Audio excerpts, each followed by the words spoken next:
Nous avons déjà fait, il y a 2 ans ou 3 ans, une rencontre autour de la Turquie et la question syrienne.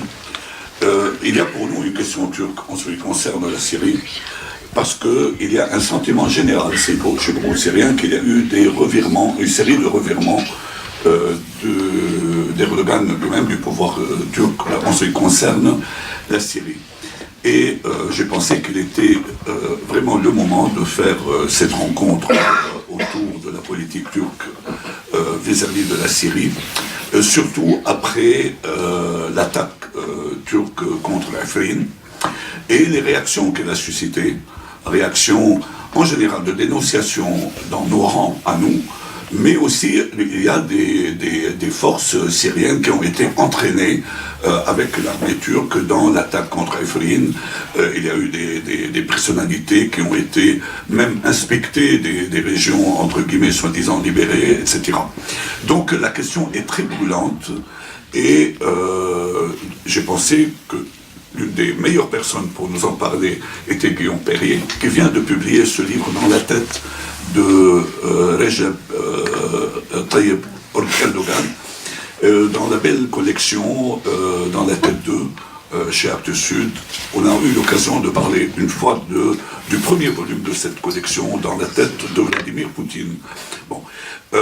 Guillaume est spécialiste de la Turquie, il a couvert les affaires turques en tant que journaliste pendant une dizaine d'années. Il a écrit un livre en collaboration sur la Turquie et le fantôme arménien et fait un film qui a été pour Arte sur Erdogan. Donc je vais lui laisser la parole comme d'habitude pour une demi-heure, après quoi vous lui poserez des questions, vous interviendrez, je lui poserai probablement quelques questions de détail et nous terminerons par un verre de l'amitié et une signature. Il y a des exemplaires de son livre au fond, il se ferait un plaisir de vous les dédicacer. Voilà, à vous. Merci Farouk et merci à tous d'être venus ici pour écouter un peu ce que j'avais à dire sur ce sujet. Alors effectivement, je tenais beaucoup à participer à ce débat parce que c'est vraiment... j'ai été invité dans beaucoup de conférences pour parler d'Erdogan ces derniers temps et c'est vrai que tout tourne un peu toujours autour des mêmes sujets. On parle souvent... les questions qui reviennent sont souvent sur la religion, le tournant autoritaire, les Kurdes, l'Europe évidemment, mais on s'intéresse très peu et trop peu à mon avis à la Syrie et au rôle de la Turquie dans cette guerre tout au long de ces 7 années, hein, puisqu'on en est à 7 ans maintenant. Alors, moi, c'est vrai que j'ai couvert aussi la guerre en Syrie, hein. Je m'y suis rendu à plusieurs reprises. Moi, j'étais en poste à Istanbul jusqu'à fin 2014, donc j'ai pas mal aussi couvert la guerre dans le nord de la Syrie. Je m'y suis rendu à plusieurs reprises, dans les zones rebelles, dans les zones kurdes aussi également, jusqu'à l'été dernier. J'étais à Raqqa l'été dernier. J'ai une vision, moi, de cette guerre qui n'est pas celle d'un spécialiste de la Syrie. Je ne suis pas arabophone, mais en revanche, j'ai, je pense, un prisme turc sur la guerre en Syrie qui m'a permis, qui m'a empêché de comprendre certaines choses, mais qui m'a permis d'en comprendre d'autres que parfois certains analystes ne comprennent pas forcément. Le rôle de la Turquie, à mon avis, a été très important, et ce depuis le début de la guerre. Dans tout un tas d'événements et de revirements dont on va parler plus en détail. Je voudrais revenir sur une date d'abord. 2009, on est 2 ans, même 1 an et demi je pense avant le début du conflit, on est fin 2009. Et à cette époque-là, Recep Tayyip Erdogan parlait de Bachar el-Assad comme de son frère. Ils étaient des alliés extrêmement proches. Même si cette proximité faisait grincer beaucoup de dents et faisait dire à beaucoup que c'était une alliance contre nature, hein, puisque c'était le cas, effectivement, le régime bassiste et un régime néo-islamiste qui était plutôt allié aux frères musulmans. C'était une alliance évidemment contre nature, mais c'était une alliance qui semblait être en tout cas l'axe principal de la diplomatie turque à l'époque. La diplomatie turque, alors je vous rappelle, elle a été pensée, mise en pratique par un diplomate qui s'appelle Ahmet Davutoğlu. Ahmet Davutoğlu était un professeur de relations internationales à l'université, qui est devenu conseiller d'Erdogan au tout début de son mandat politique, puis qui est devenu petit à petit ministre des Affaires étrangères, puis Premier ministre. C'est quelqu'un qui a pris un pouvoir énorme au fil des années dans la politique turque. Je dirais même que c'est le seul qui avait une aura qui était écoutée par Erdogan. C'est-à-dire que Erdogan, au fur et à mesure de son pouvoir, c'est de plus en plus isolé de son entourage, et Davutoğlu était le seul qui conservait une influence idéologique sur Erdogan et qui parvenait à lui faire changer d'avis.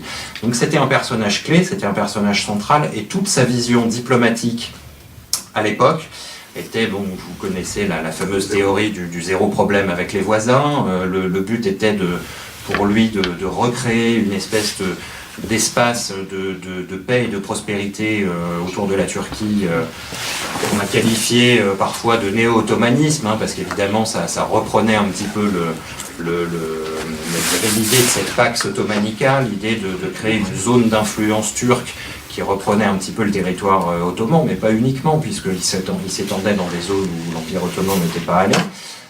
Donc cette vision qu'avait Davutoğlu était vraiment centrée sur l'axe turco-syrien. C'était l'essentiel pour lui, parce qu'il savait qu'en faisant la paix avec la Syrie, ça lui permettait aussi ensuite de faire la paix avec d'autres pays autour. Il a utilisé d'ailleurs sa proximité avec la Syrie pour essayer de parvenir à des accords de paix avec Israël. Rappelez-vous, en 2007, Israël et la Syrie négocient une paix sur le Golan, et les deux délégations se trouvent dans deux hôtels voisins à Istanbul, et c'est Davutoğlu qui amène les messages aux uns et aux autres à l'époque pour essayer de faire signer un accord de paix.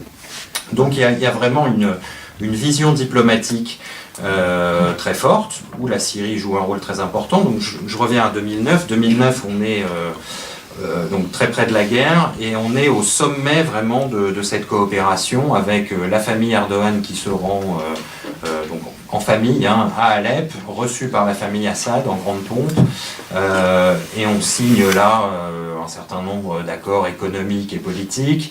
Il y a même l'équipe de football de Fenerbahçe qui vient faire un match de foot à Alep contre l'équipe syrienne. Enfin, il y a vraiment, on met vraiment tous les petits plats dans les grands pour accueillir Erdogan, et on célèbre une amitié qui, semble-t-il, va changer le cours de la région. On est en 2009. Début 2011, on est en janvier 2011, dans la province de Hatay, donc frontalière de la Turquie. Là, j'étais sur place. Il y a une cérémonie qui est organisée par les deux présidents. Bachar el-Assad se déplace en Turquie pour ça, et on inaugure sur le Ronte le barrage de l'amitié. Barrage de l'amitié entre la Turquie et la Syrie. Et là, on est en janvier 2011, donc on est 2 mois avant le début de la guerre. Et on célèbre l'amitié entre les deux pays. Chacun rivalise d'emphase pour qualifier la relation avec son voisin. Et c'est important, parce que cette question des barrages, qui a été au cœur de beaucoup de troubles entre les deux pays, devient finalement là, entre les deux pays, le moyen de régler des conflits et de parvenir à une forme de coopération. Donc on est, je dirais, en janvier 2011, on est toujours dans cette vision de Davutoğlu, que l'axe turco-syrien doit permettre de construire un Moyen-Orient, une zone de libre-échange au Moyen-Orient, parce qu'il veut y inclure évidemment le Liban, la Jordanie.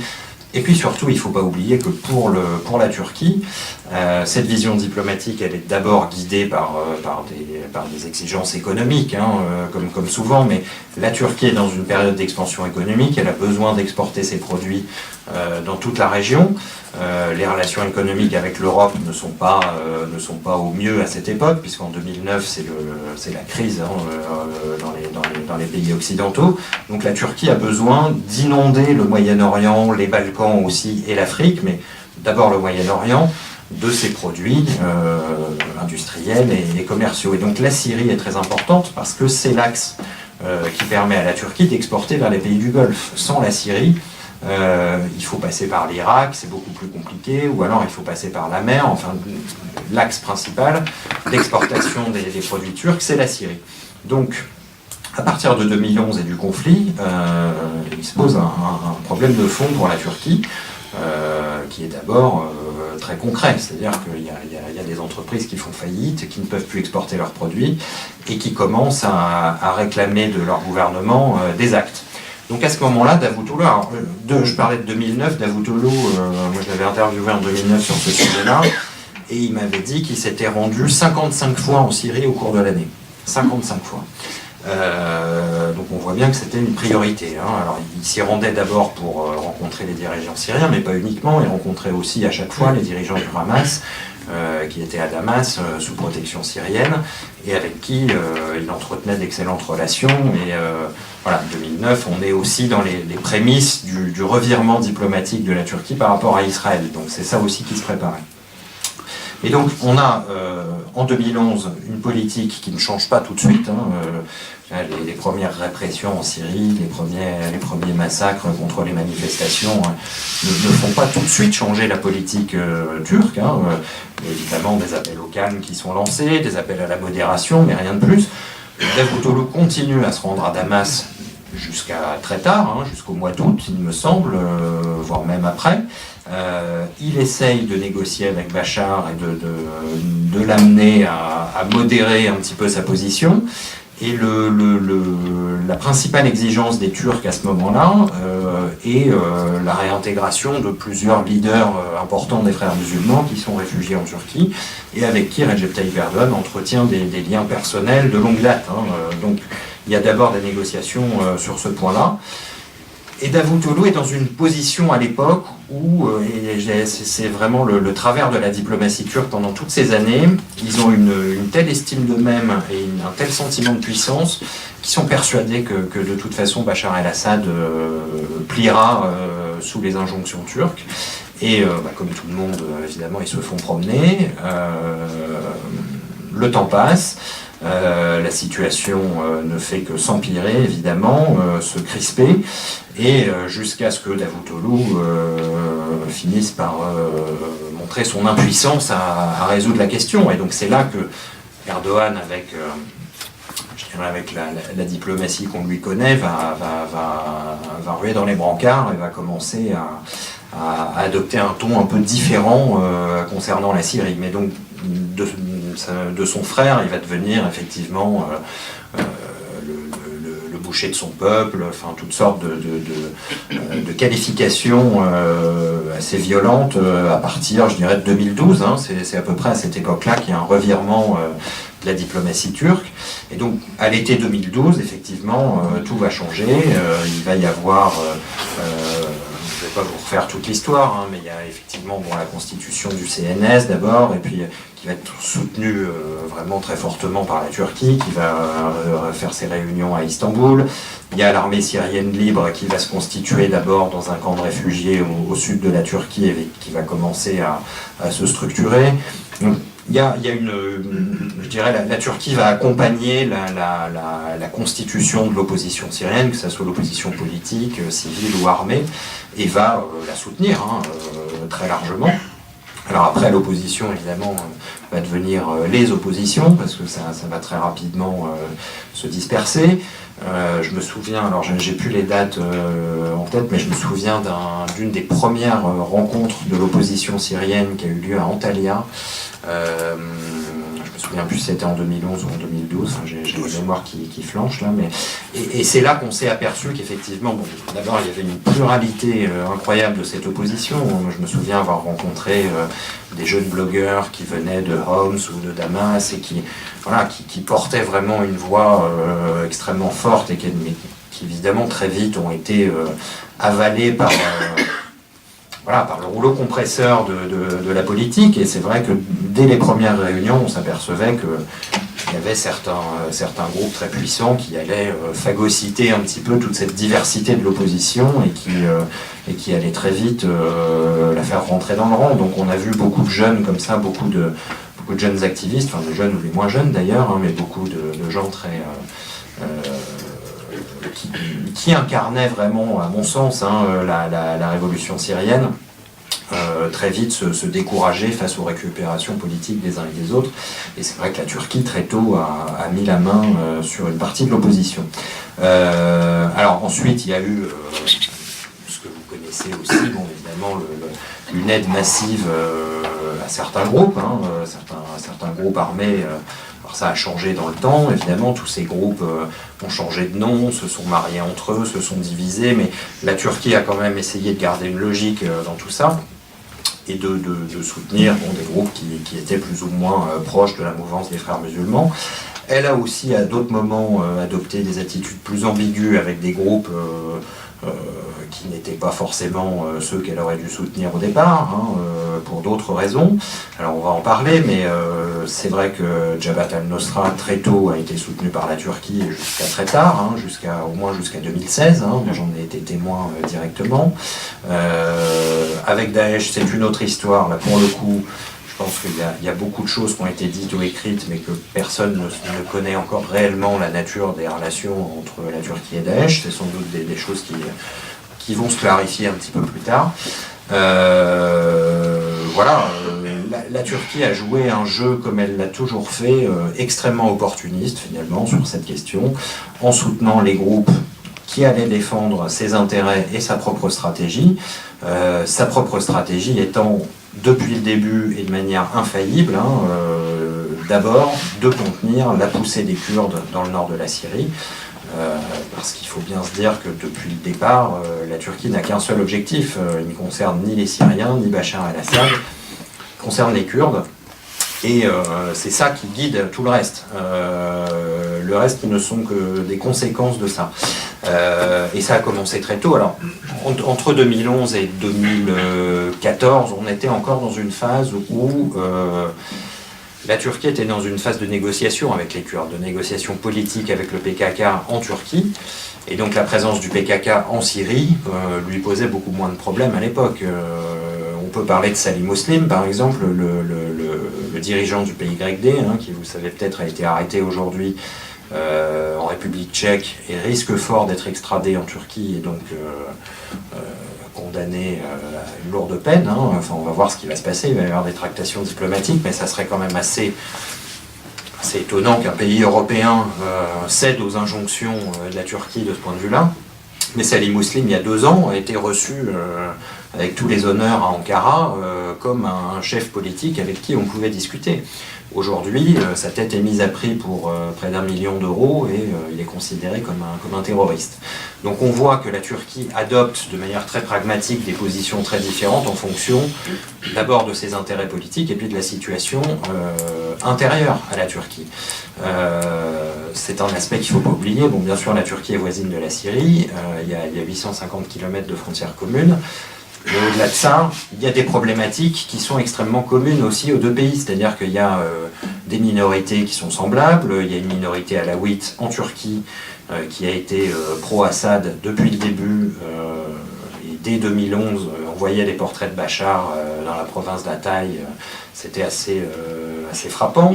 Il y a une minorité kurde très importante en Turquie. Et la minorité kurde qui se trouve en Syrie est évidemment le prolongement de celle de la Turquie. Vous connaissez l'histoire, c'est que les Kurdes syriens, dans leur grande majorité, sont des gens qui ont fui les massacres dans les années 30 commis par le régime kémaliste. Et donc il y a une grande continuité historique, linguistique, culturelle et politique aujourd'hui, puisque le PYD, le parti öcalaniste, je dirais, qui est un peu le parti frère du PKK, et le parti dominant chez les Kurdes de Syrie aujourd'hui. Qu'on le veuille ou non, c'est une réalité, et particulièrement à Afrin, qui est un fief idéologique très fort, qui a une place particulière chez les Kurdes de Syrie. Pourquoi ?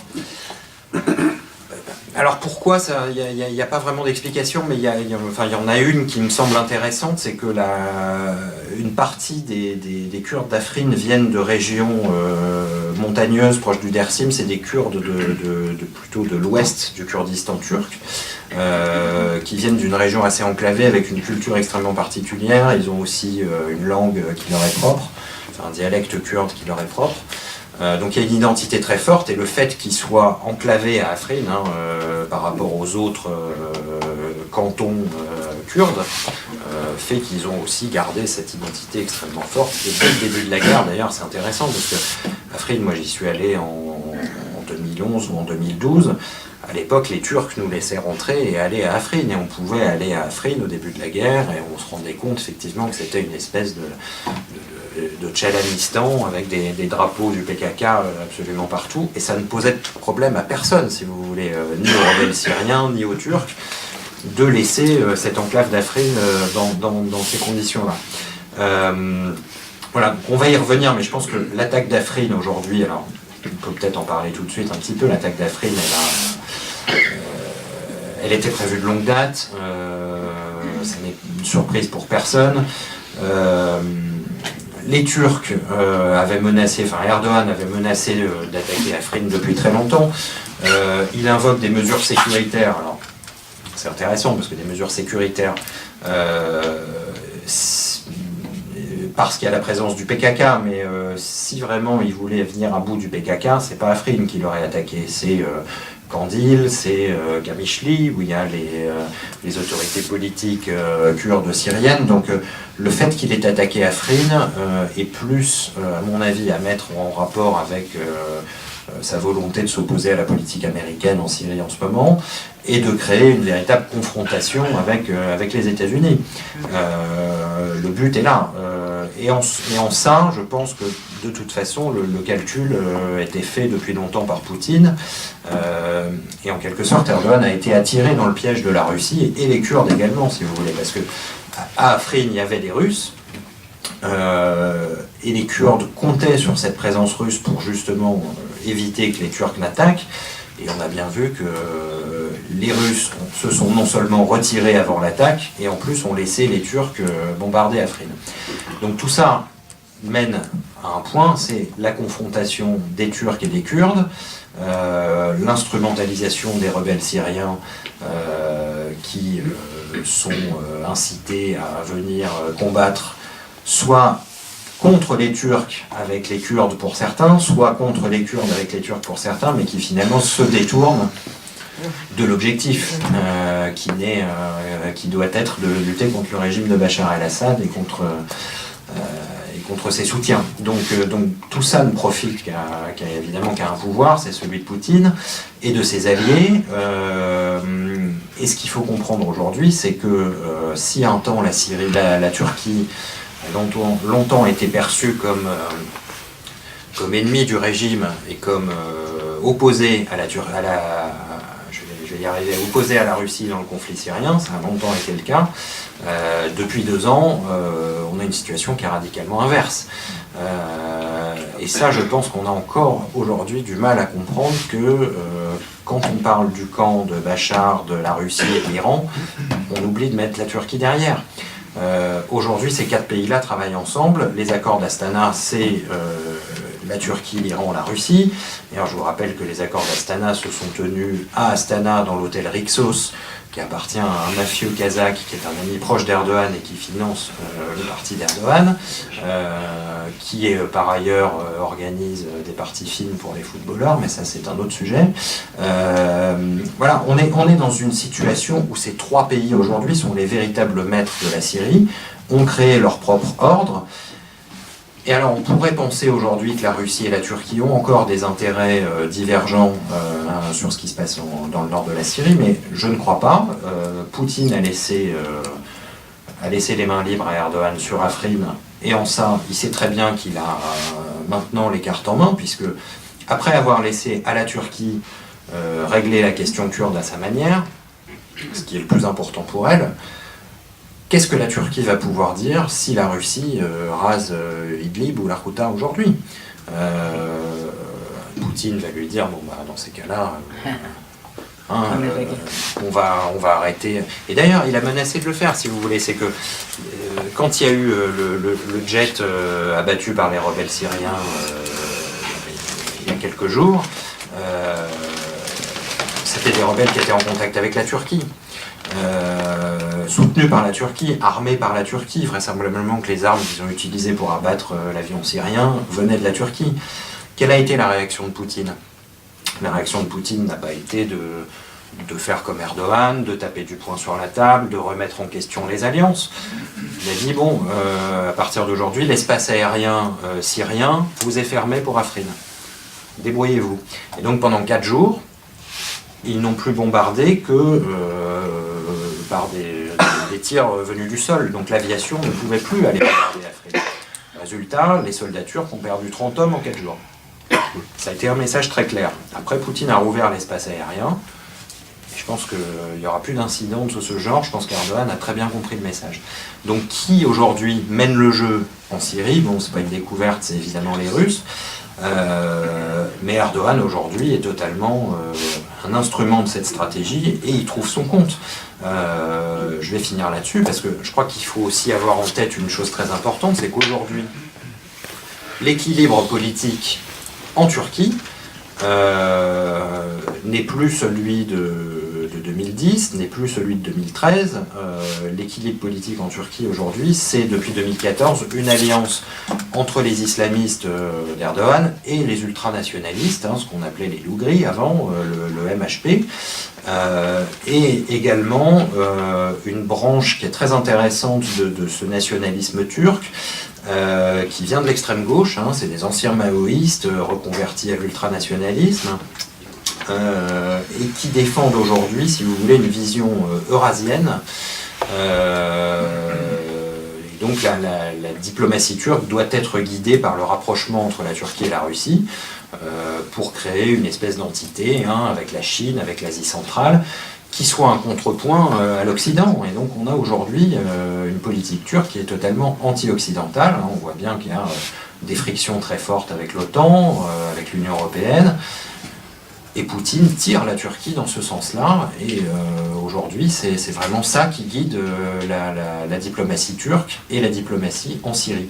Et ça se retrouve dans les équilibres internes, ce que je disais avec cette alliance avec les nationalistes, qui va permettre à Erdogan de gagner les élections l'année prochaine. Donc on ne peut pas attendre de lui un changement de ce côté-là dans les prochains mois. Il va garder cette ligne. Alors évidemment, une alliance avec la Russie va aussi l'amener à un moment à se rapprocher du régime Assad. Il en est question. Les partis nationalistes, on ne peut plus qualifier d'opposition aujourd'hui en Turquie, presse Erdogan de plus en plus de renouer des liens avec le régime. Les Lougri, le parti d'extrême droite. Les Lougri, alors le parti d'extrême droite maintenant c'est fondu dans l'AKP, c'est-à-dire qu'ils vont faire liste commune aux prochaines élections, donc on peut même plus parler d'un parti d'opposition. Même les kémalistes. Mais les kémalistes, le CHP aujourd'hui, demandent ouvertement à ce qu'Erdogan renoue des liens avec le régime Assad. Et cette branche néo-nationaliste dont je parlais tout à l'heure, qui est extrêmement importante aujourd'hui au sein de l'appareil sécuritaire turc, au sein de l'armée, des renseignements, de la police, ce sont eux qui ont poussé à ce rapprochement et qui ont gardé des liens avec Assad pendant toutes les années de guerre. Il y avait des délégations turques qui continuaient à se rendre à Damas et dont faisaient partie ces gens-là qui aujourd'hui sont revenus aux affaires. C'est ce qu'on appelait l'État profond en Turquie dans les années 2000. Aujourd'hui, l'État profond n'est plus profond, il est revenu aux affaires, il tient vraiment l'appareil sécuritaire et Erdogan a besoin de ces gens-là. Donc moi, mon pronostic, c'est qu'effectivement, dans les mois qui viennent, on risque d'avoir un rapprochement entre la Turquie et le régime. D'ailleurs, vous remarquerez que dans l'offensive d'Afrin, le régime Assad était tenu au courant de chaque opération au jour le jour et était informé de tout ce qui se passait. Voilà. Merci beaucoup.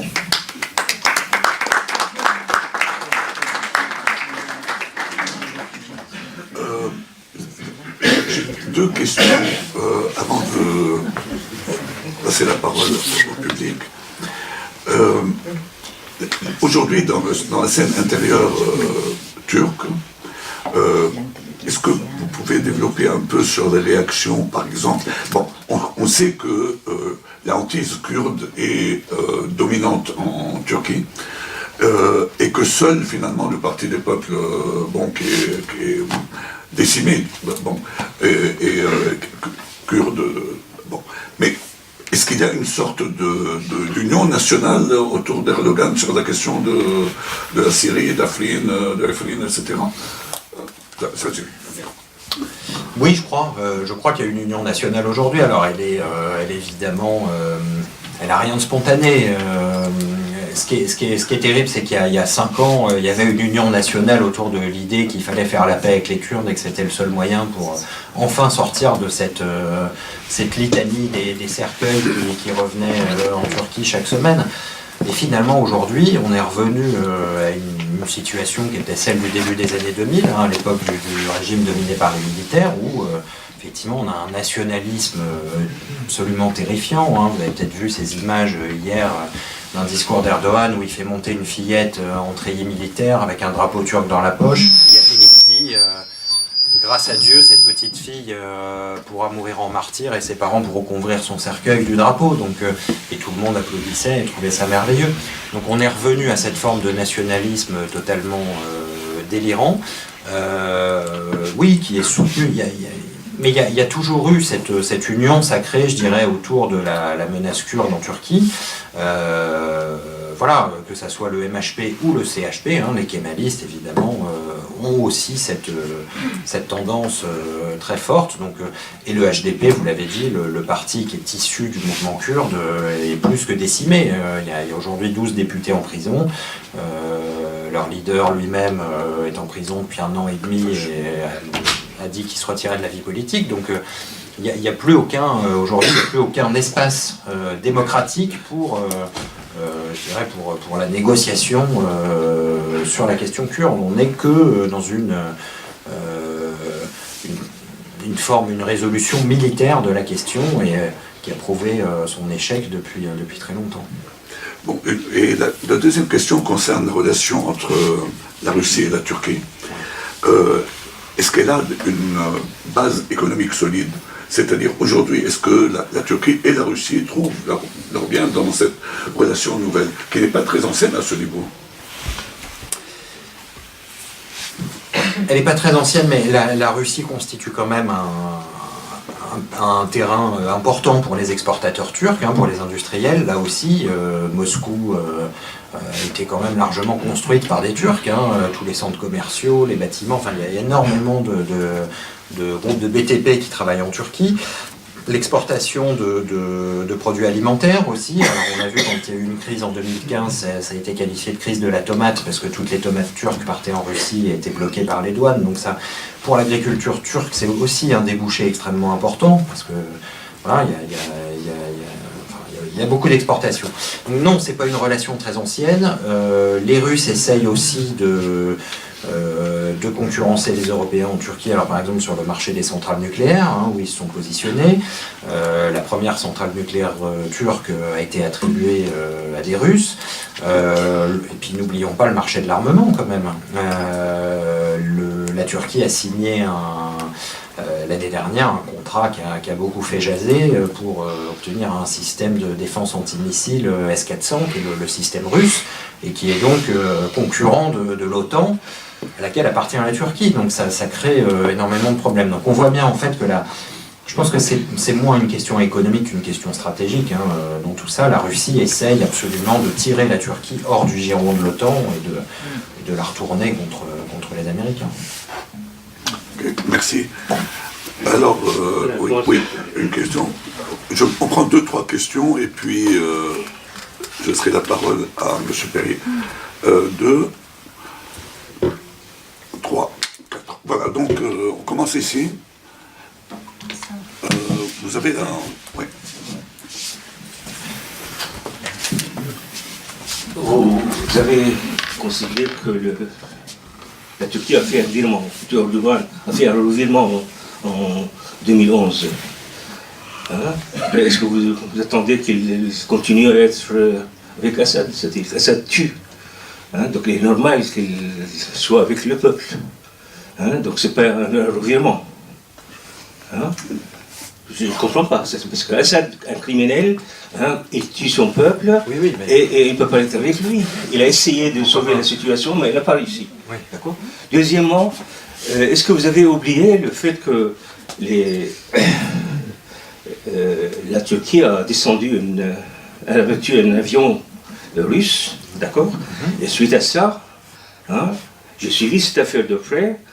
Il y avait une sorte de propagande et d'appel à reconquérir la province d'Iskandaret, à Taï, d'accord? Parce que c'est appartient à la Syrie, et surtout avec l'affaire Alaouite, c'est-à-dire qu'il y a le côté communautaire qui joue, d'accord? Donc, Poutine peut le faire, hein.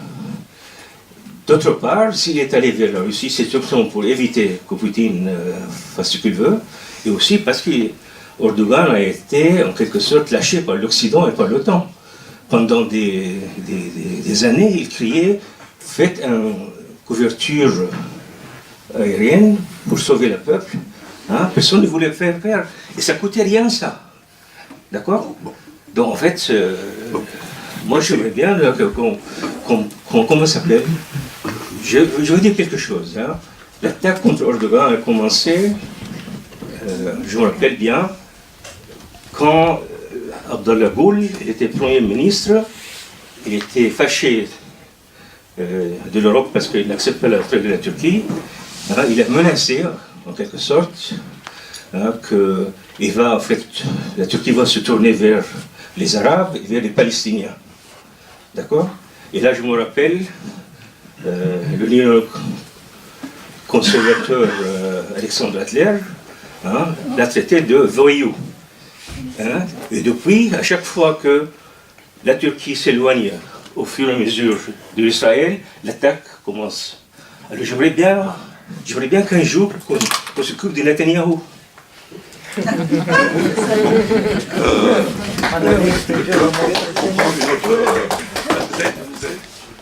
Oui.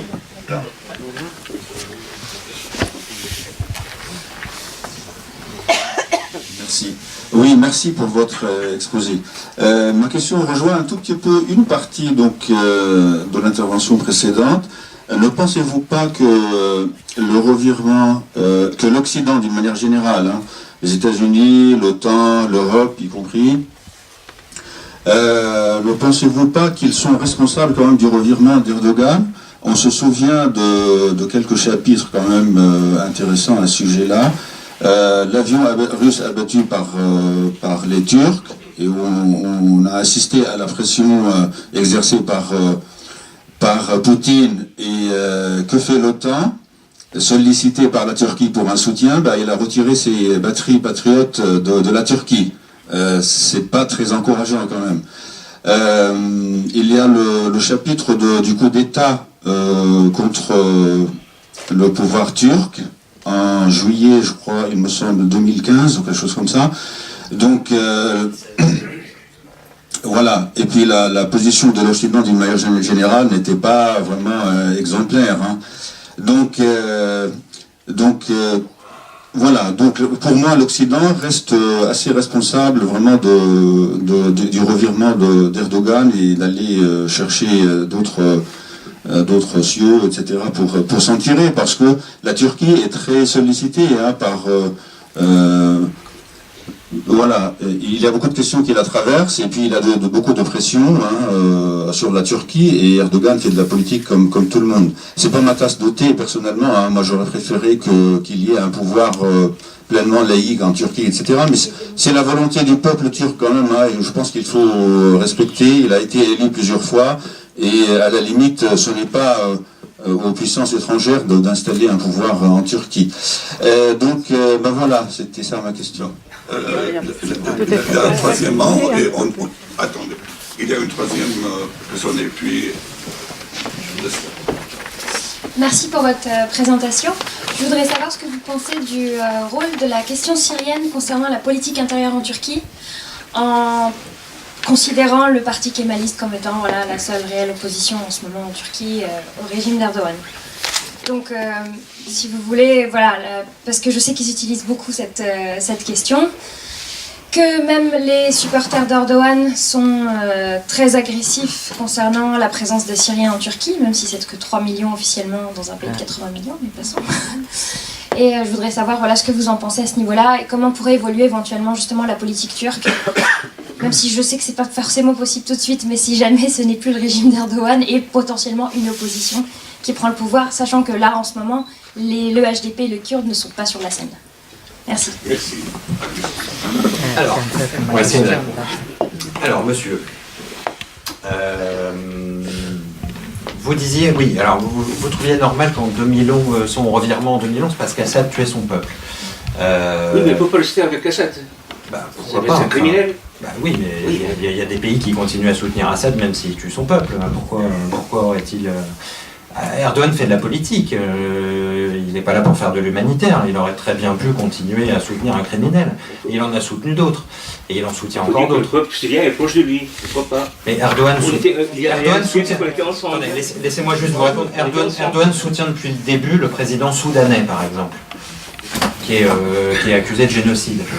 Et encore aujourd'hui, il le soutient et va lui rendre visite. Bon, il en soutient des criminels, donc ça n'aurait pas été ni le premier ni le dernier. Que les autres, les braves. Je ne crois pas que ce soit par courage, sincèrement, je ne crois pas que ce soit une question de courage ni de compassion pour les victimes des crimes de Bachar el-Assad. Erdogan a changé de position parce qu'il avait intérêt à changer de position, point à la ligne. Ça n'est pas une question de compassion ou de vision humanitaire. Quel avantage a tiré Erdogan de tout ça? Pareil, Hollande aussi. Mais je ne vous parle pas d'Hollande, moi je vous parle d'Erdogan. Alors je ne suis pas là pour parler ni d'Hollande ni de Netanyahou, je suis d'accord avec vous, mais voilà, enfin, pour revenir sur le revirement d'Erdogan, c'est un revirement politique qui est dicté par des exigences politiques et il faut juste en rester à ce niveau d'analyse. Je pense qu'après, effectivement, on peut mettre beaucoup d'émotions dans tout ça, mais le Erdogan ne gouverne pas avec l'émotion, certainement pas sur la crise syrienne en tout cas. Donc son revirement, il est d'abord dicté par des exigences purement stratégiques et politiques. Voilà, c'est tout. Il ne s'agit pas de juger les uns ou les autres. Alors, moi, comme Syrien, je dirais bravo à Erdogan parce qu'il a fait ce revirement. Mais très bien, mais libre à vous de dire bravo à Erdogan pour ce qu'il a fait, aucun problème. Mais moi, j'essaye d'expliquer pourquoi il a changé d'avis, c'est tout. Hein. Après, voilà. Ensuite, il y avait une question de monsieur. Alors, l'Occident est souvent responsable de beaucoup de choses aussi en Turquie. Il y a aussi, alors, je ne suis pas en train de dire qu'il est exempt de tout reproche dans cette situation. C'est un imbroglio de tellement de choses qu'il est difficile de démêler.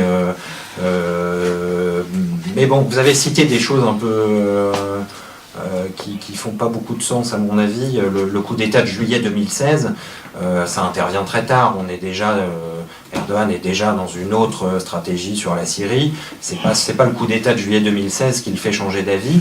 Ça renforce d'une certaine manière son rapprochement avec la Russie, parce qu'effectivement, tout son discours paranoïaque fait qu'il tient l'Occident pour responsable de cette tentative de coup d'État. La CIA, les Juifs, enfin tout ce que vous voulez, mais le discours c'est ça. Mais quelle est la réalité de ça ? Et quand vous questionnez le rôle de l'Occident dans la réaction à la tentative de coup d'État, là je vois pas très bien de quoi vous voulez parler, parce que d'abord, cette tentative de coup d'État aujourd'hui, elle est totalement inexpliquée, personne ne sait exactement ce qui s'est passé. Et si vous êtes au courant, dites-le moi, parce que moi j'aimerais bien l'apprendre. Hein.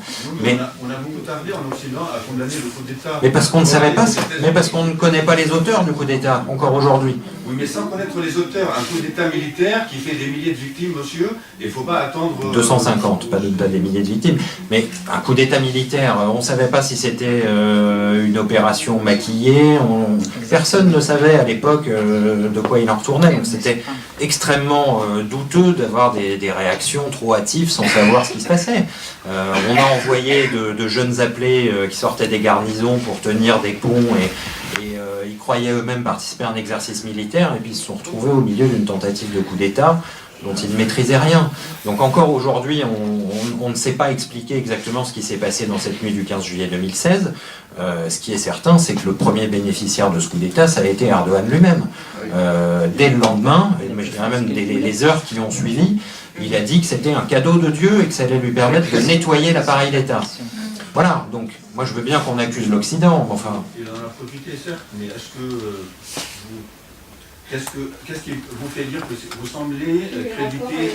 Non, ne me faites pas dire ce que j'ai pas dit.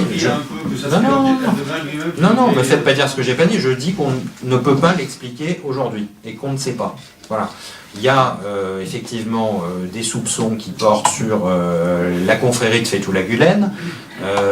Il y a aussi d'anciens... des factions nationalistes au sein de l'armée qui auraient pu avoir intérêt à provoquer ce coup d'État parce qu'ils allaient sans doute subir des purges au conseil militaire suivant. Il y a beaucoup d'explications possibles. Aujourd'hui, on ne sait pas. On ne connaît pas les tenants et les aboutissants, et le constat qu'on peut faire, c'est que le principal bénéficiaire de ce coup d'État, c'est Erdogan, qui depuis a renforcé son pouvoir, qui a instauré un état d'urgence permanent, qui a créé ce consensus nationaliste autour de lui. Le 7 août, donc quelques jours après, il fait un grand meeting à Istanbul avec 7 millions de personnes, où il est soutenu par tous les partis politiques, et depuis cette date, si vous voulez, chaque décision politique d'Erdogan est soutenue par l'ensemble de la classe politique turque. Il y a un consensus total de l'AKP et des partis nationalistes, puisque le HDP n'existe plus, y compris sur Afrin. Et les batailles d'Afrin et avant de Jarablus, si vous regardez un petit peu, ont toujours... L'entrée des Turcs à Jarablus, elle a suivi de quelques jours le coup d'État de 2016. Donc ça a été immédiatement après, c'était en août. Et là, à Afrin, on est aussi dans un contexte, il faut voir l'agenda politique turc, l'agenda politique national, c'est d'abord par rapport à ça qu'Erdogan se fixe. Aujourd'hui, Erdogan, il est en campagne politique, il a besoin de rassembler les votes des nationalistes, et l'opération d'Afrin, elle n'a que cet objectif-là. L'objectif sécuritaire qui est invoqué, il faudra m'expliquer où il est, et d'où il vient. Quel est le rapport parlementaire turc qui précise une menace terroriste venant d'Afrin? Quels sont les rapports des services de renseignement turcs qui précisent cette menace? Il n'en existe pas. Donc l'objectif, il est politique. Et réponse à Madame... Et la réponse à Madame sur alors effectivement, la question syrienne, elle a eu beaucoup d'importance. Alors le CHP, comme je vous disais tout à l'heure, a toujours maintenu des canaux avec le régime de Bachar el-Assad, donc a toujours joué sur cette opposition à la guerre en Syrie et à l'alliance avec les factions islamistes de la part du gouvernement turc. Donc ils ont toujours été opposés à cette politique-là. À partir du moment où la priorité syrienne d'Erdogan est redevenue de faire la guerre aux Kurdes, à partir de ce moment-là, l'opposition a été beaucoup moins dans l'opposition aussi. Donc Erdogan a aussi compris ça, c'est qu'il refait la synthèse de toute façon à chaque fois en remettant la question kurde comme une priorité. Ce qui ne veut pas dire qu'il n'a pas d'autres soucis en Syrie. Quand il va aller à Manbij, s'il y va un jour, ça sera aussi une autre problématique. Mais il semble décidé à aller jusqu'à l'Euphrate. C'est quand même la ligne rouge qu'il avait fixée en 2015, je crois. Il semble décidé à la faire respecter. Alors il y a un autre aspect que je voudrais aussi souligner dans cette politique syrienne, parce que c'est important, et Erdogan l'a très clairement dit, il est quand même assez... Les discours d'Erdogan sont intéressants à analyser parce qu'il est assez clair dans ses ambitions, c'est-à-dire qu'il ne triche pas beaucoup. Quand il justifie l'invasion d'Afrin, quels sont les mots qu'il emploie? Il dit nous allons rendre Afrin à ses véritables propriétaires. Afrin est arabe pour lui, il considère qu'Afrin est une ville à 55% arabe et à 30% kurde. Bon, alors je suis pas spécialiste des chiffres, mais enfin, il me semble que la majorité de la population à Afrin est quand même plutôt kurde et depuis très longtemps, même si c'est une ville mixte. Mais bon, Erdogan a décidé que c'était une ville arabe, et donc sa politique, ça va être d'y réinstaller des réfugiés syriens qui sont sur son sol, qui ne sont pas forcément ni d'Afrin ni de cette région-là, mais de recoloniser, si vous voulez, cette région, en instrumentalisant les réfugiés syriens qu'il a sur son sol. Parce qu'effectivement, ça devient aussi une question de politique intérieure. Il y a 3,5 millions de Syriens sur le sol turc. alors qui ne sont pas réfugiés, hein, on dit toujours les réfugiés syriens, ils n'ont pas le statut de réfugiés, il y en a 400 000 qui sont pris en charge dans des camps, les autres sont dans la nature, travaillent comme esclaves dans les usines textiles et participent à la croissance turque hein, aussi, il faut quand même pas l'oublier. Mais donc tous ces Syriens commencent à devenir un tout petit peu gênants, parce que ça crée des tensions sociales, parce que dans beaucoup de villes, il y a évidemment un problème de chômage, les gens se retournent contre les Syriens qui prennent les boulots des Turcs, et ça commence à créer beaucoup de problèmes.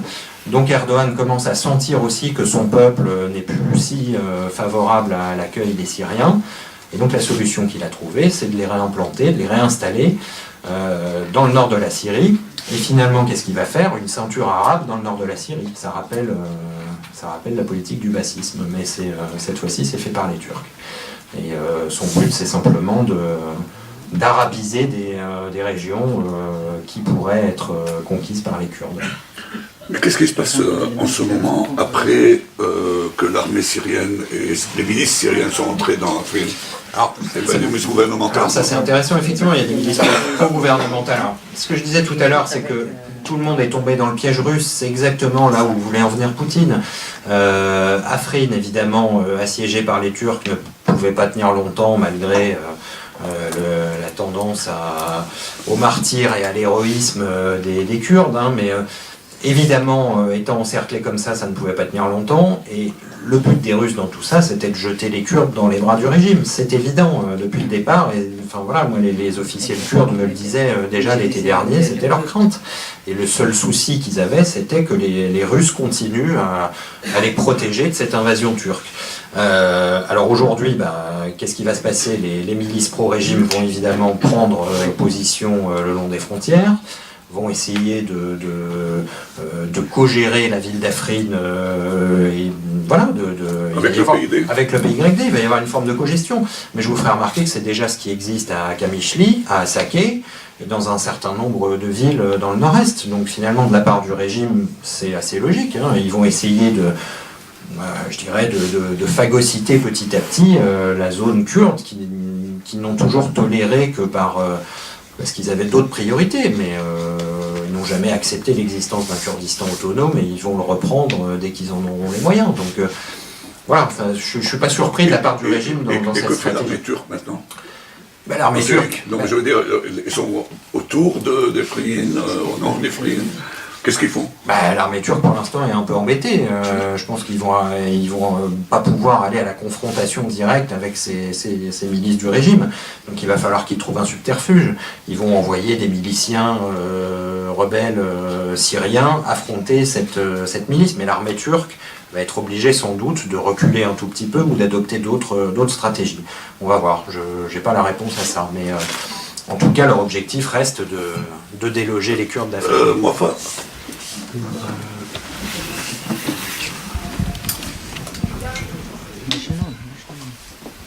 Merci.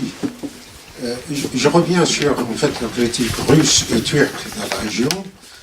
Si on peut dire quelque chose, ce sont des politiques extrêmement pragmatiques de la part de la Russie et de la part d'Erdogan. Pour quelques raisons très simples. Il suffit de regarder, comme vous dites, les échanges commerciaux entre les deux pays. La Russie est un pays très important pour les Turcs. Déjà, la Russie fournit au moins 70% de gaz, en fait, qui est consommé en Turquie. Et ça, c'est un marché absolument énorme pour les Russes. De côté Russie, la Turquie est une carte maîtresse dans la main de Erdogan. À travers la Turquie, il arrive à taper sur l'OTAN, et à travers l'OTAN, il tape sur les États-Unis. Ensuite, il essaye d'éloigner, en fait, la Turquie de l'Europe. Il le fait systématiquement.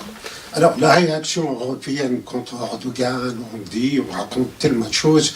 Moi, je crois que l'Europe n'a jamais intériorisé tous les problèmes avec l'Empire ottoman et avec le régime kamaliste jusqu'à les années 30, 1930.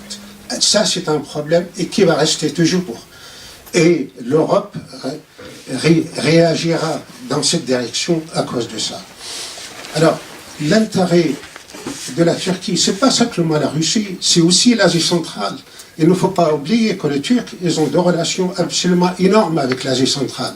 Le Turkménistan, le Kazakhstan, tous les pays autour de la mer Caspienne. Il y a des sociétés turques qui ont investi énormément dans l'énergie dans tous ces pays-là. Et par tous ces sont des pays quand même, les ex-pays soviétiques. Donc il faut regarder Erdogan, relation avec Poutine, en tenant compte de tous ces paramètres-là. Je reviens à Afrin. Afrin était quelque chose d'absolument incroyable. Poutine est sorti de Afrin pour laisser les Turcs attaquer. Il a donné une marge, en fait, à la Turquie pour mettre les Turcs en face des Américains à Manbij. Et vous allez voir, les Américains vont rester à Manbij. Ils ne partiront pas. Mais Erdogan, petit à petit, va accepter la présence du régime syrien le long de la frontière, qu'il le préfère d'ailleurs à la présence du PKK. PKK est un sacré problème pour Erdogan, à la limite, avec l'accord de Russes. Il va préférer probablement d'avoir le régime syrien à la place du Kurde sur une distance de 850 km de frontière entre les deux pays. Ça, ce sont des choses très importantes qu'on ne peut pas en fait ignorer dans la conduite pragmatique de Poutine et de Erdogan dans le conflit syrien. Le conflit syrien, ce n'est pas très important pour Poutine. C'est un paramètre. La Turquie, j'ai dirais, la Turquie aujourd'hui est nettement plus importante que la Syrie pour Poutine. Parce que lui, il est en face de l'Europe, il est en face des États-Unis. La Syrie, il est déjà installé. Il a une base navale, il a des bases d'aviation et tout ça. Il a tout ce qu'il faut en Syrie. Et la Syrie ne pourra rien faire. Bachar al-Assad n'a pas de pouvoir pour réagir contre Poutine. Il fait ce que Poutine lui demande de faire. Et en plus, dernier point, c'est Poutine essaye par tous les moyens, en laissant une marge à la Turquie, de marginaliser en fait la présence iranienne en Syrie. Merci. Merci. On prend encore une intervention. Et il y avait une au fond. Avant. Je vous demande de personne.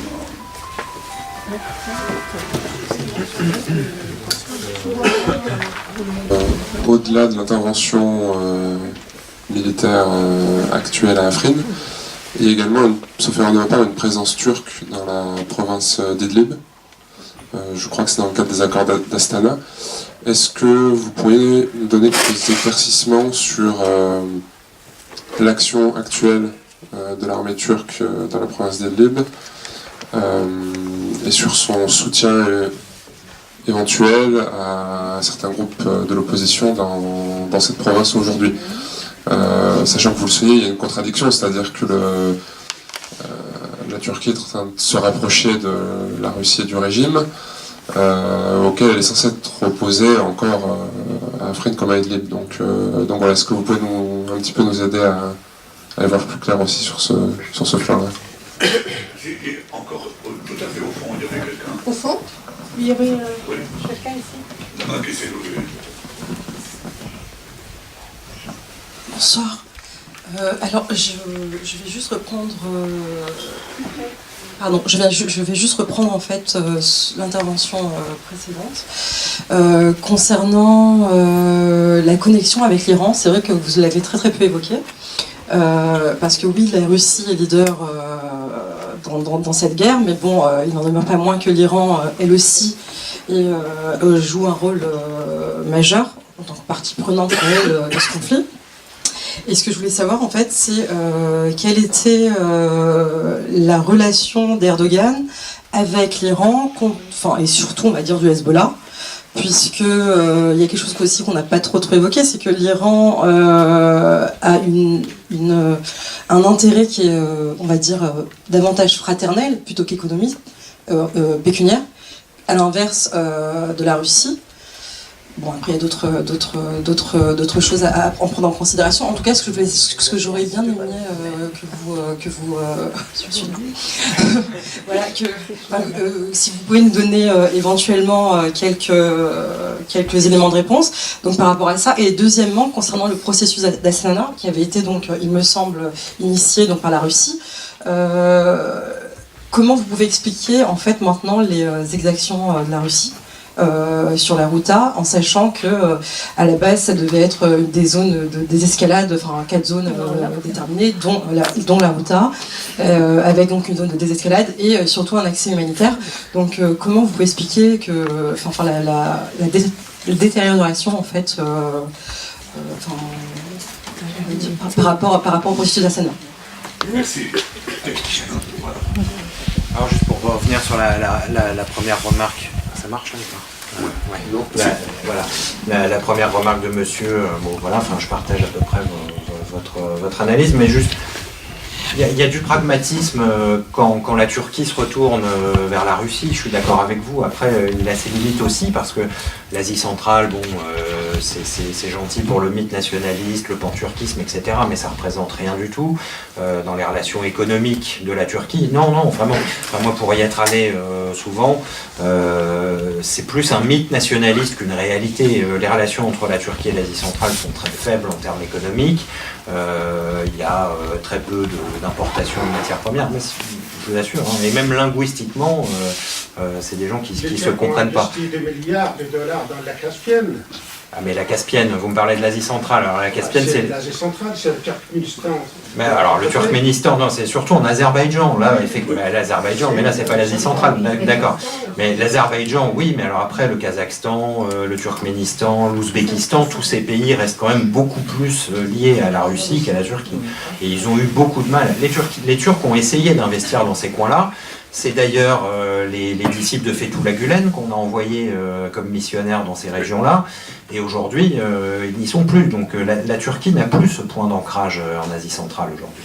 Mais c'est un fait. De plus pour fortifier sa position dans ces pays-là. Mais si vous voulez, ça ne peut pas être un contrepoint à l'influence de l'Occident. Le commerce extérieur de la Turquie reste à 50% lié aux pays de l'Union européenne. Donc vous pouvez développer les liens avec le Turkménistan, ça n'arrivera jamais à faire un contrepoint stratégique pour la Turquie. Donc ce rapport, il reste de toute façon inégal, et c'est pour ça que ce chantage permanent qui est fait depuis des années par Erdogan, il menace l'Union européenne, il menace l'OTAN en disant « si c'est comme ça, je vais aller voir le club de Shanghai, ils sont beaucoup plus accueillants ». Ça reste de la rhétorique principalement. Alors effectivement, sur le terrain syrien, il est en train d'appliquer cette stratégie, mais d'une manière générale, c'est pas une stratégie de long terme, et je pense pas que ça puisse déboucher sur un grand virage de la Turquie vers l'Asie centrale. Ça reste un mythe nationaliste plus qu'une réalité stratégique, à mon avis. Je peux me tromper. Concernant Idlib, alors j'ai pas des informations extrêmement précises là-dessus. Alors il y a effectivement eu ces 2 dernières semaines, il y a eu 2 incursions de l'armée turque assez importantes au nord d'Alep pour sécuriser un couloir et pour faire une force d'interposition qui serait en quelque sorte un moyen d'empêcher une remontée des forces du régime. Je pense que c'était aussi une manière pour la Turquie de dire on est là, on est présent, on a notre mot à dire dans le jeu. Pour l'instant, c'est assez difficile d'y voir clair. Enfin, en tout cas, moi, je me hasarderai pas à faire des analyses sur ce qui va se passer à Idlib du fait de cette présence turque. Je ne suis pas sûr que ça empêche des bombardements plus intenses par la Russie et par le régime. Pour l'instant, c'est une manière de dire des Turcs qu'ils sont présents et qu'il faudra négocier avec eux pour régler le sort d'Idlib. Mais comme je vous disais tout à l'heure, le fait que la Russie ait laissé entrer la Turquie à Afrin obligera à un moment la Turquie à faire des concessions dans la négociation. Donc est-ce que ces concessions vont concerner Idlib ou un autre aspect de la guerre? Pour l'instant, on n'en sait rien, mais il va y avoir des concessions à faire de la part de la Turquie sur cette question-là. Et la troisième question, alors, concerne l'Iran. Alors, les rapports entre la Turquie et l'Iran, ils sont extrêmement complexes. Alors c'est évidemment 2 empires qui ont une frontière. C'est la frontière la plus ancienne de la Turquie, depuis le milieu du XVIIe siècle. Elle n'a pas bougé. Et il y a des rapports à la la fois de respect et de grande méfiance évidemment entre d'un côté une puissance sunnite, de l'autre une puissance chiite, mais qui n'ont pas des rapports si conflictuels qu'on pourrait le penser, et surtout de la part d'Erdogan. Alors d'ailleurs c'est intéressant parce qu'Erdogan a quand même été, je vous le rappelle, mis en cause et son entourage par la justice américaine pour avoir enfreint je perds mes mots, l'embargo, merci, sur l'Iran. Il y a quand même le directeur d'une banque publique turque qui a été condamné aux États-Unis il y a très peu de temps. On sait que les services secrets et que l'entourage proche d'Erdogan ont pendant des années fait du trafic avec les Iraniens en passant en dessous de l'embargo, hein, en échangeant du gaz iranien contre des lingots d'or. Alors il y avait des hommes d'affaires qui transportaient des avions chargés de lingots d'or entre Istanbul et Dubaï. Enfin voilà, tout ça a donné lieu à un énorme trafic qui a considérablement enrichi Erdogan et sa propre famille. Hein. Ça a été le début des affaires de corruption de 2013 et d'un certain nombre d'affaires qui, je pense, vont le poursuivre politiquement pendant un certain nombre de temps. Donc les rapports avec l'Iran, ils sont d'abord ceux-là. Et puis politiquement, il y a eu, souvenez-vous aussi, l'accord sur le nucléaire qui a été une tentative de percée diplomatique de la part de Davutoglu, qui a été un échec à un moment. Mais il y a eu des tentatives. Donc après est venue la guerre en Syrie qui a un petit peu, qui s'est durcie et qui a un peu gelé les relations entre les deux pays, mais avec Astana, on voit bien que très vite on a retrouvé des canaux de discussion et des sujets d'entente. Finalement, encore une fois, il y a un partage du territoire du nord de la Syrie qui s'est fait entre les principales puissances. Alors, vous me posiez la question du Hezbollah, pour le coup, j'ai pas du tout d'infos sur des relations entre la Turquie et le Hezbollah. J'ai pas trop. Je crois pas que la question se pose tellement, mais des relations avec l'Iran, il y en a et elles sont en ce moment assez bonnes. Il y a eu des visites diplomatiques réciproques entre les deux pays et donc il y a aussi une convergence d'intérêts à partir du cas syrien.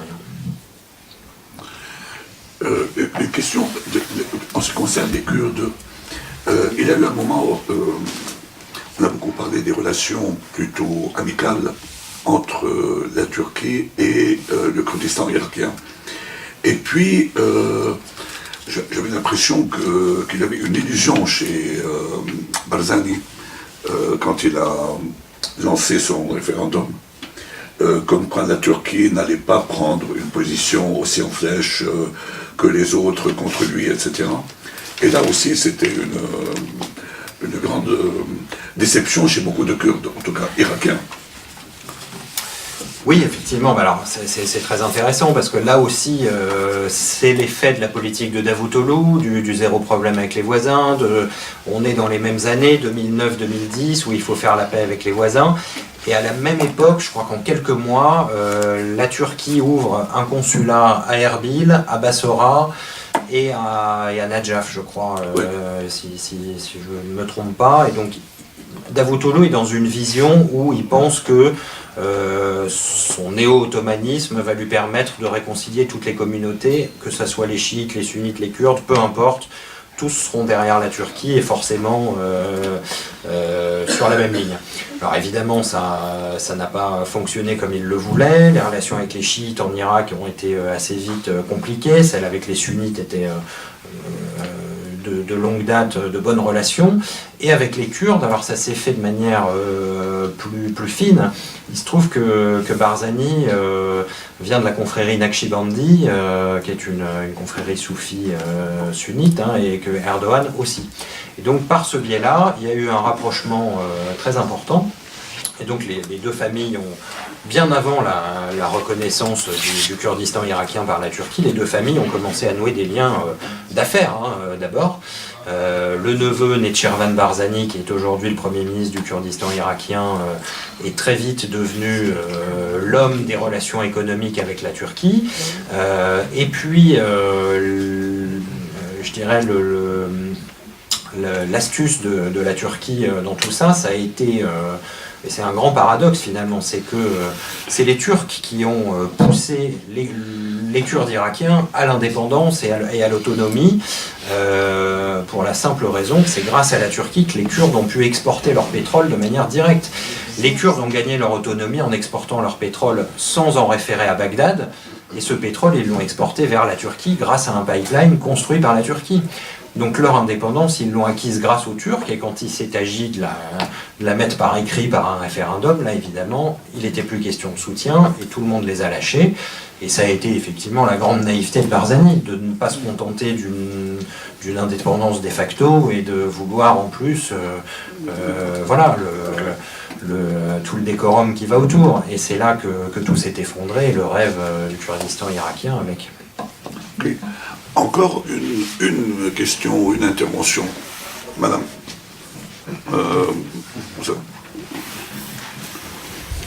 Bonjour, excusez-moi comme je suis arrivée en retard, je n'ai pas pu assister au début de votre présentation. J'avais envie de revenir un peu à votre livre sur quand on écrit dans la tête d'Erdogan, sur quelle source on s'appuie et comment on arrive à équilibrer, on va dire, sachant que Erdogan est quand même l'homme qu'on déteste, qu'on adore détester plutôt. Comment on équilibre, comment on peut travailler, à partir de quelle source et comment vérifier? Qu'on aime détester, oui, alors il y a beaucoup de gens qui l'adorent aussi, hein, donc voilà, il faut les sources, je dirais d'abord celles qui sont accessibles, parce que il y en a beaucoup qui ne veulent pas parler, il y a tous ceux qui ont peur de parler, il y a tous ceux qui refusent de parler parce que de toute façon ils estiment que la parole d'Erdogan suffit en elle-même et qu'il n'y a pas besoin de la paraphraser. Ça, c'est deux types de réactions auxquelles je me suis heurté. Puis après, voilà, moi j'ai retracé son parcours et repris, si vous voulez, dans son histoire, les gens qui avaient été les plus influents sur sa carrière politique. Donc que ça soit son conseiller en communication qui a été à ses côtés pendant 25 ans et qui intervient pas mal dans mon livre et qui est vraiment l'une des personnes qui l'a formé aussi idéologiquement. Et puis l'idée, c'était d'explorer ces ressources idéologiques, parce qu'on a souvent l'impression qu'Erdogan n'est qu'un pragmatique. C'est un pragmatique, c'est un sanguin, c'est un éruptif, mais ça n'est pas que ça serait un peu trop simple de le présenter comme ça. Et donc moi j'ai voulu explorer un petit peu tout ce qui fait la complexité aussi de l'âme turque, au-delà d'Erdogan. C'est pour ça que je parle aussi du kémalisme, je parle aussi du nationalisme turc, qui sont autant d'idéologies qui ont formé Erdogan aussi. Si vous voulez, Erdogan est une forme de synthèse, contrairement à ce qu'on pourrait croire. Il y a une continuité très importante entre les dirigeants kémalistes et Erdogan. Il est une forme de synthèse, ce que je disais, une synthèse entre la caserne et l'armée en Turquie. C'est la fameuse synthèse turco-islamique qui était l'idéologie des militaires putschistes en 1980.